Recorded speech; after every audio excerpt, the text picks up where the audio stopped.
Segunda parte. Fenômeno de transporte. Este fenômeno não difere dos que acabamos de falar, senão pela intenção benevolente do Espírito, que é o autor, pela natureza dos objetos, quase sempre preciosos, e pela maneira doce e frequentemente delicada com que são transportados. Consiste no transporte espontâneo de objetos que não existiam no lugar onde se está. Estes são, o mais frequentemente, flores, algumas vezes frutas, bombons, joias, etc. Dizemos desde logo que este fenômeno é um dos que mais se prestam à imitação e, por consequência, é preciso manter-se em guarda contra a fraude. Sabe-se até onde pode chegar a arte da prestidigitação em fatos de experiência desse gênero, mas sem ter pela frente a um homem do ofício, poder-se-á ser facilmente enganado por uma manobra hábil e interesseira. A melhor de todas as garantias é estar no caráter, na honorabilidade notória e no desinteresse absoluto da pessoa que obtém semelhantes efeitos. Em segundo lugar, no exame atento de todas as circunstâncias nas quais os fatos se produzem.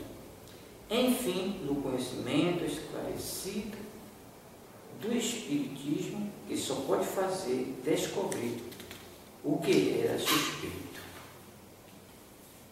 A teoria do fenômeno de transporte e das manifestações físicas em geral se encontra resumida de maneira notável na dissertação seguinte, por um espírito cujas comunicações têm um caráter incontestável de profundidade e de lógica. Encontra-se-ão diversas no desenrolar desta obra. Vai-se conhecer sobre o nome de Erasmo, discípulo de São Paulo, e como espírito protetor do meio que lhe serviu de intérprete. Necessariamente é preciso, para se obterem fenômenos desta ordem, ter consigo médiuns, que eu chamaria sensitivos, quer dizer, dotados do mais alto grau de faculdade medianímica, de expansão e de penetrabilidade, porque o sistema nervoso destes médiuns, facilmente excitável, lhes permite, por meio de certas vibrações, projetar ao seu redor com profusão seu fluido animalizado.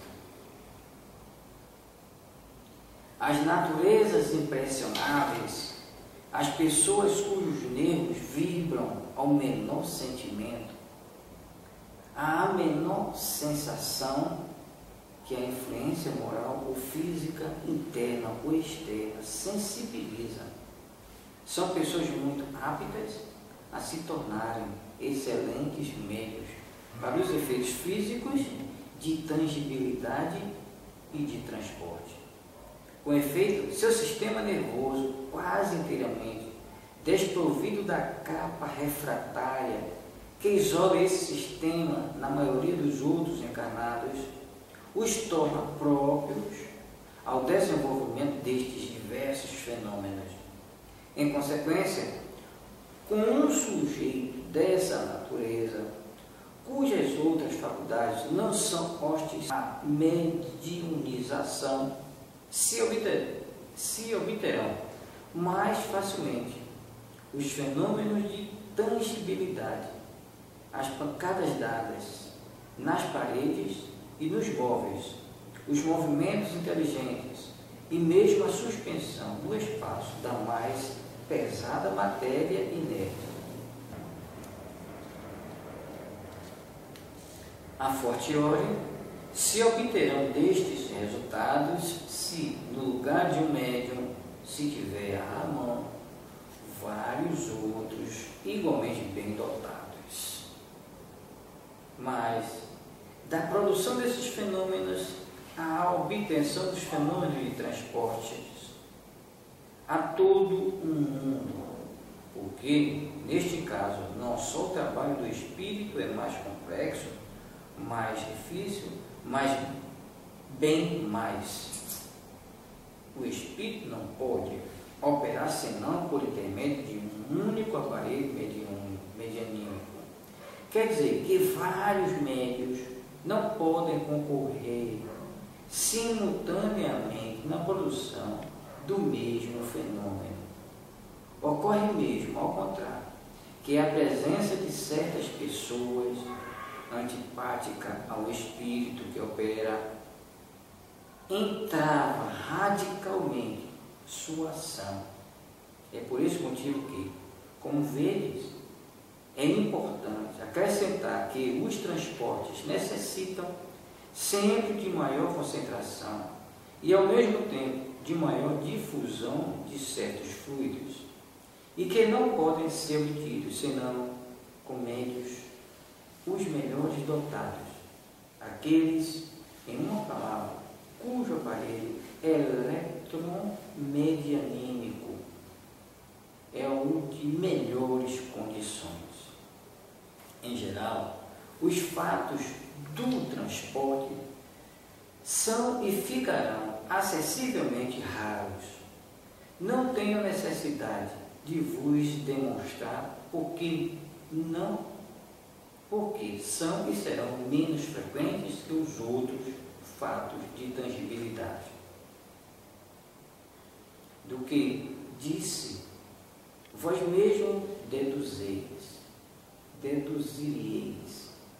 Além de que esses fenômenos são de uma natureza tal que não somente todos os médios não lhes são próprios, mas todos os espíritos, eles mesmos, não podem produzir isso. Com efeito, é necessário que entre o espírito e o médium influenciado exista uma certa afinidade, uma certa analogia, em uma palavra, uma certa semelhança que permita a parte expansiva do fluido perispíritico, isso é, vê-se que quando se trata de exprimir uma ideia nova para a qual a língua não tem palavra. Os espíritos sabem perfeitamente criar neologismos.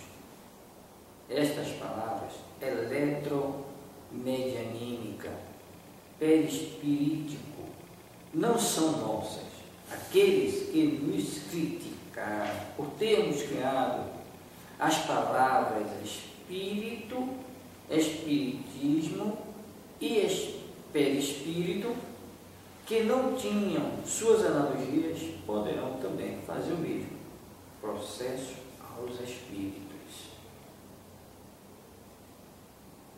Vamos lá. A parte expansível do fluido perispirítico do encarnado de se misturar, se unir, se combinar com o espírito que quer fazer um transporte. Essa fusão deve ser tal que a força resultante se torne, por assim dizer, uma, ao qual de uma corrente elétrica que, agindo sobre o carvão, produz um fogo, uma claridade única. Por que essa união? Por que essa fusão? Direis, é que para a produção desses fenômenos é preciso que as propriedades essenciais do espírito motor sejam aumentadas de algumas do mediunizado. Isso porque o fluido vital, indispensável para a produção de todos os fenômenos medianímicos, é apanágio exclusivo do encarnado e, por consequência, o espírito operador está obrigado a dele se impregnar.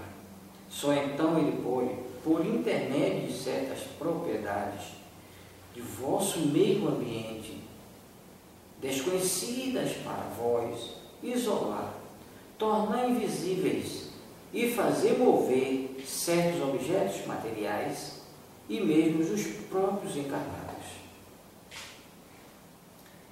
Não me é permitido, no momento, revelar essas leis particulares que regem esses gases e os fluidos que vos rodeiam.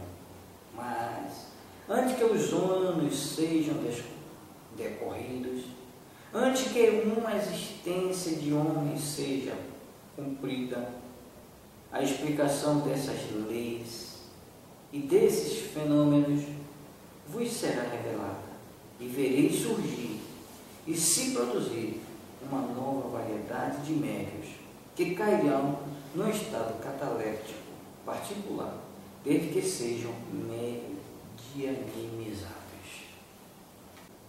Vede de quantas dificuldades a produção de transporte está cercada. Podeis concluir muito logicamente que os fenômenos desta natureza são exclusivamente raros, como já disse, e com maior razão, porque os espíritos a eles se prestam muito pouco, uma vez que motivam de sua parte um trabalho quase material, o que é um aborrecimento e uma fadiga para eles. De outra parte, ainda ocorre isto, é que muito frequentemente, malgrado sua energia e sua vontade, o próprio estado do médium lhe opõe uma barreira intransponível. É, pois, evidente,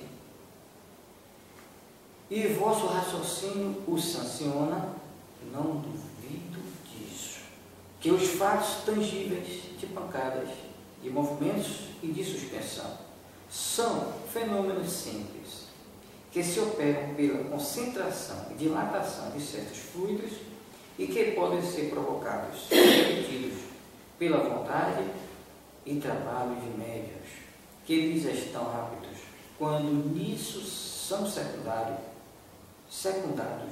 por espíritos amigos e benevolentes, ao passo que os fatos de transporte são múltiplos, complexos, exigem um concurso de circunstâncias especiais, não podem se operar senão por um só espírito e um só médium, e precisam, fora das necessidades da tangibilidade, de uma combinação toda particular para isolar e tornar invisível o objeto ou os objetos que foram o motivo do transporte. Todos nós espíritas compreendeis minhas explicações e vos rendeis conta perfeitamente dessa concentração de fluidos especiais para a locomoção e a tatilidade da matéria inerte. Credes nisso, como credes nos fenômenos da eletricidade e do magnetismo, com os quais os fatos medianímicos estão plenos de analogia e ação, por assim dizer, a consagração e o desenvolvimento. Quanto aos incrédulos e aos sábios piores do que os incrédulos, não vou procurar conhecê-los. Não me ocupo deles. Serão um dia convencidos pela força da evidência, porque serão precisos que se inclinem diante do testemunho unânime dos fatos espíritas, como foram forçados a fazê-lo diante de tantos outros fatos que haviam de início repelido. Para me resumir, se os fatos da tangibilidade são frequentes, os fatos de transporte são muito raros, porque suas condições são muito difíceis. Por consequência, nenhum médium pode dizer, a tal hora, em tal momento, obterei um transporte, porque frequentemente o próprio espírito se acha impedido em sua obra. Devo acrescentar que esses fenômenos são duplamente difíceis em público, porque aí quase sempre se encontram elementos energeticamente refratários que paralisam os esforços do espírito e, com maior razão, a ação do médium. Tende, ao contrário, a certeza de que estes fenômenos se produzem quase sempre, em particular, espontaneamente, a miúde, com o desconhecimento do médium e sem premeditação. E, enfim, muito raramente, quando estes estão prevenidos. De onde deveis concluir que há motivo legítimo de suspeita toda vez que um médium se gabar de obtê-lo à vontade, ou seja, de comandar os espíritos como a servidores, o que é simplesmente absurdo. Tende ainda, por regra geral, que os fenômenos espíritas não são feitos para darem-se em espetáculo e para divertir os curiosos. Se alguns espíritos se prestam a essa espécie de coisa, só pode ser para os fenômenos simples, e não para aqueles que, tais como o transporte e outros semelhantes, exigem condições excepcionais. Recordai, espíritas, que se é absurdo repelir sistematicamente todos os fenômenos de além-túmulo, não é prudente aceitá-los cegamente. Quando um fenômeno de tangibilidade, de aparição, de visibilidade ou transporte se manifesta espontaneamente e de um modo instantâneo, aceitável, mas não seria demais vos repetir. Não aceiteis nada cegamente, que cada um sofra um exame minucioso, aprofundado e severo, porque, crede-o, o Espiritismo, tão rico de fenômenos sublimes e grandiosos, nada tem a ganhar com essas pequenas manifestações que hábeis prestidigitadores podem imitar. Sei muito bem o que vais me dizer, que esses fenômenos são úteis para convencer aos incrédulos. Mas sabei que, se não tiveres outros meios de convicção, não terias hoje a 100ª parte dos espíritas que tendes. Falai ao coração, é por aí que fareis mais conversões sérias.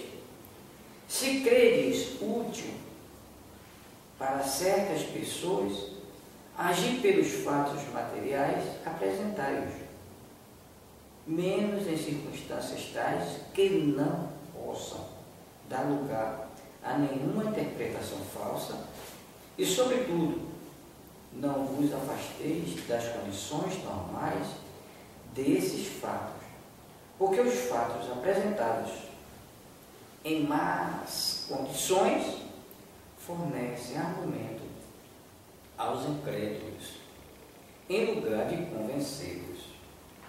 Erasto.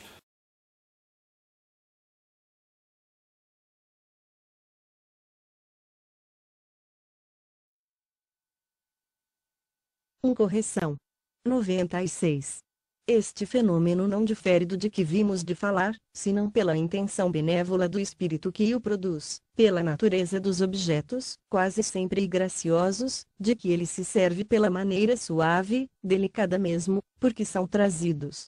Consiste no trazimento espontâneo de objetos inexistentes no lugar onde estão os observadores. São quase sempre flores, não raro frutos, confeitos, joias, etc. 2. Correção. 98. A teoria do fenômeno dos transportes e das manifestações físicas em geral se acha resumida, de maneira notável, na seguinte dissertação feita por um espírito, cujas comunicações todas trazem o cunho incontestável de profundeza e lógica. Com muitas delas deparará o leitor no curso desta obra. Ele se dá a conhecer pelo nome de Erasto, discípulo de São Paulo, e como protetor do médium que lhe serviu de instrumento. Quem deseja obter fenômeno desta ordem precisa ter consigo médiums a que chamarei sensitivos, isto é, dotados, no mais alto grau, das faculdades mediúnicas de expansão e de penetrabilidade, porque o sistema nervoso facilmente excitável de tais médiums lhes permite, por meio de certas vibrações, projetar abundantemente, em torno de si, o fluido animalizado que lhes é próprio.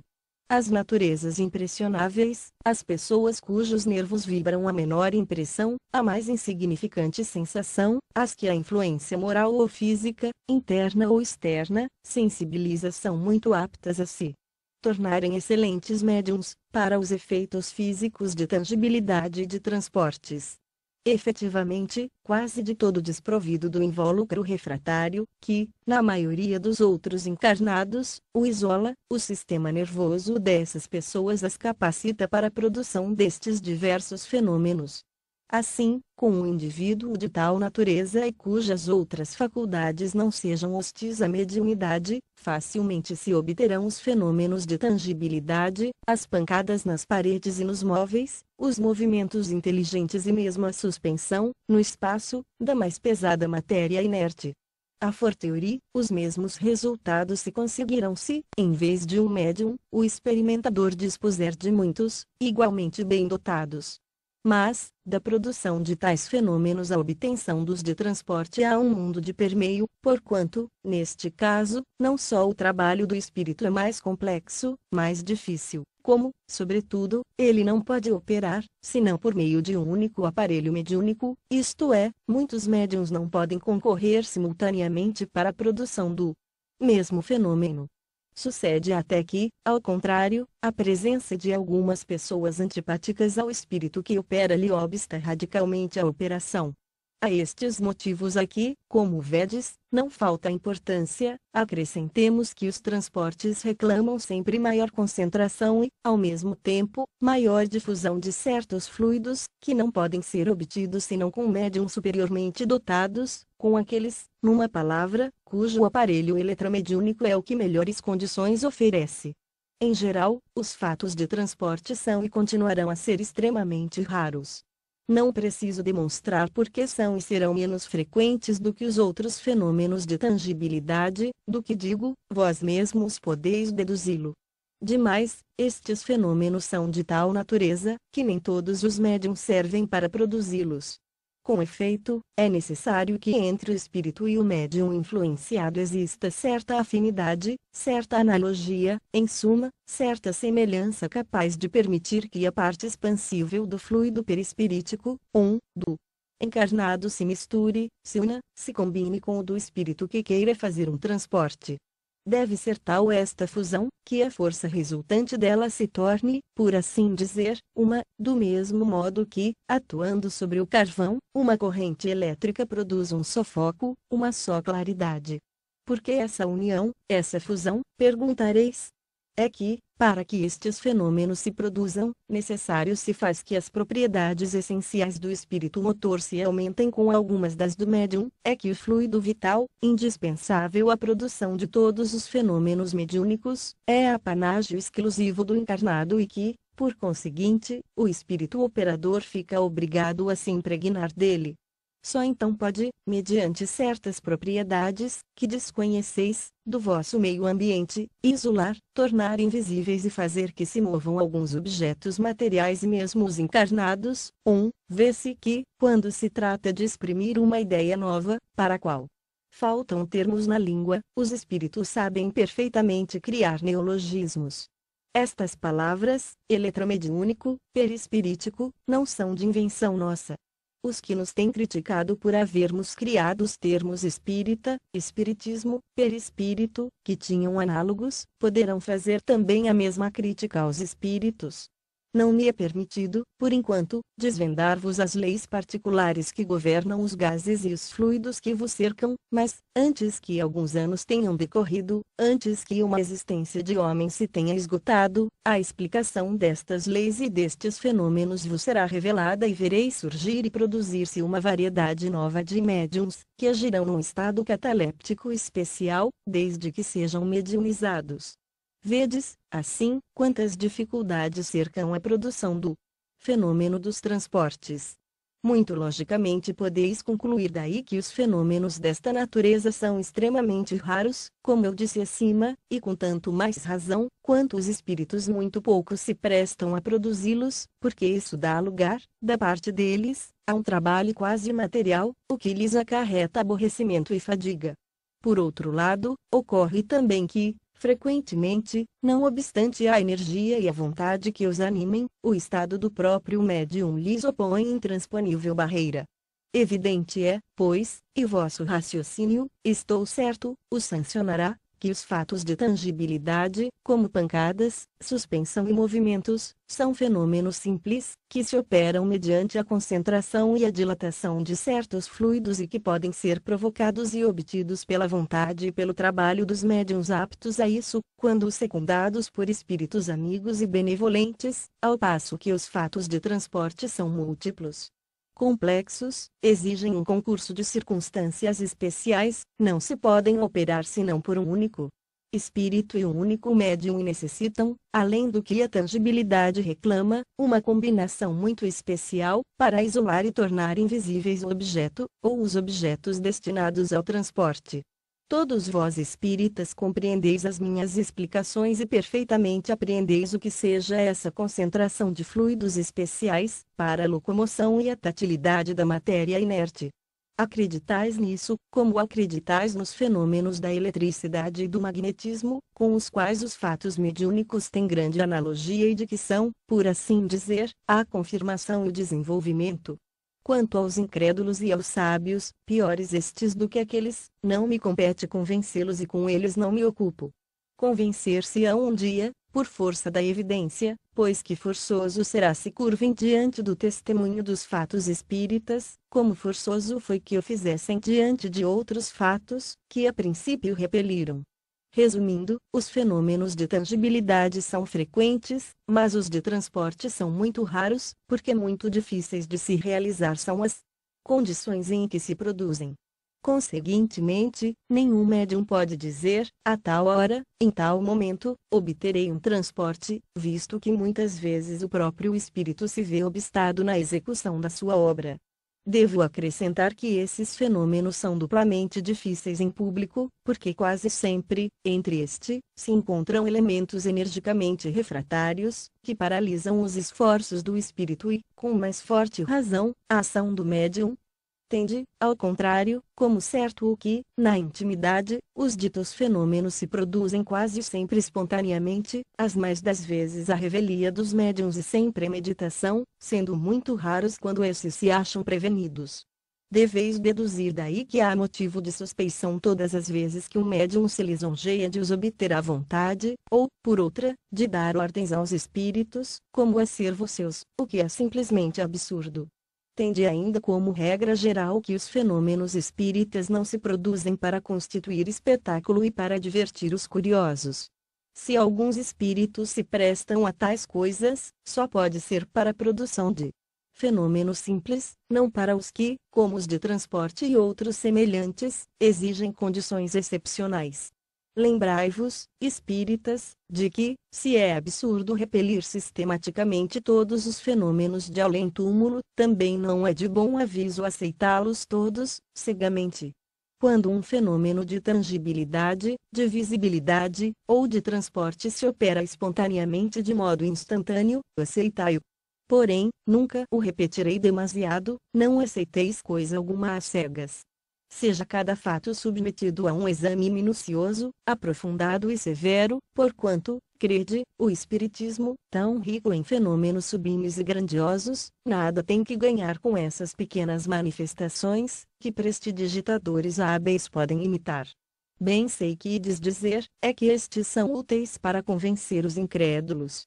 Mas, ficai sabendo, se não houvesseis disposto de outros meios de convicção, não contaríeis hoje a 100ª parte dos espíritas que existem.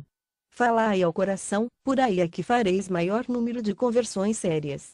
Se julgardes conveniente, para certas pessoas, valer-vos dos fatos materiais, ao menos apresentai-os em circunstâncias tais, que não possam permitir nenhuma interpretação falsa e, sobretudo, não vos afasteis das condições normais dos mesmos fatos, porque, apresentados em mais condições, eles fornecem argumentos aos incrédulos, em vez de convencê-los.